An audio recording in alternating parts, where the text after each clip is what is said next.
What if I told you that the legendary King Arthur was buried right here in the ruins of Glastonbury Abbey? It's a story that was believed for centuries by many. Kings visited, pilgrims would have flocked to the site, but there was one issue with the story.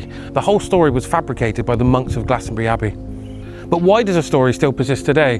Well, join me, let's have a look around Glastonbury Abbey and take a look at what could quite possibly be the greatest hoax in British history. To understand why the monks did this, you need to understand how desperate they really were. Glastonbury wasn't just any abbey, it was the second wealthiest monastery in the whole of England, richer than almost anywhere outside of Westminster. Then in May 1184, disaster struck.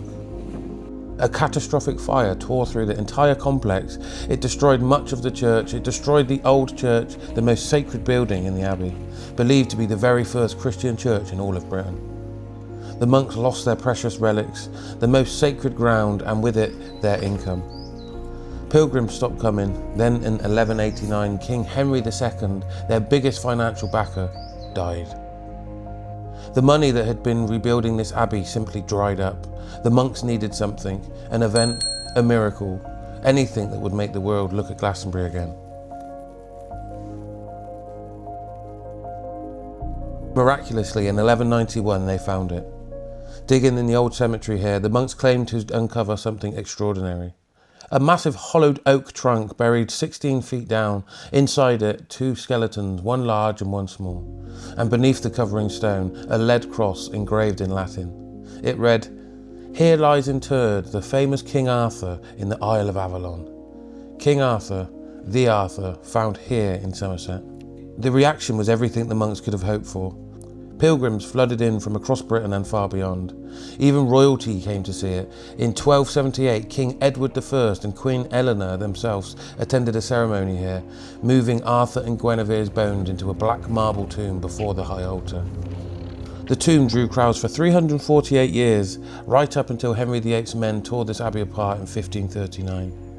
For over 3 centuries, this was one of the biggest tourist attractions in England, built entirely on a lie. And so here's the twist. Modern historians generally agree that the whole story was fabricated. Archaeological excavations was also carried out during the 20th century, none of which produced any evidence to back up these stories.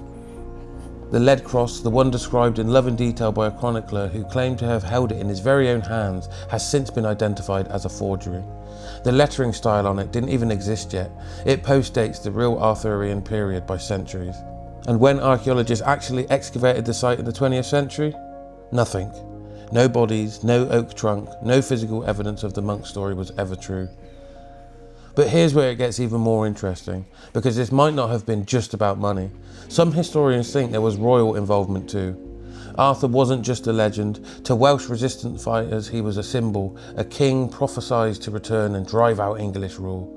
A dead Arthur safely buried in an English abbey was far less dangerous than a living legend people still believe might come back.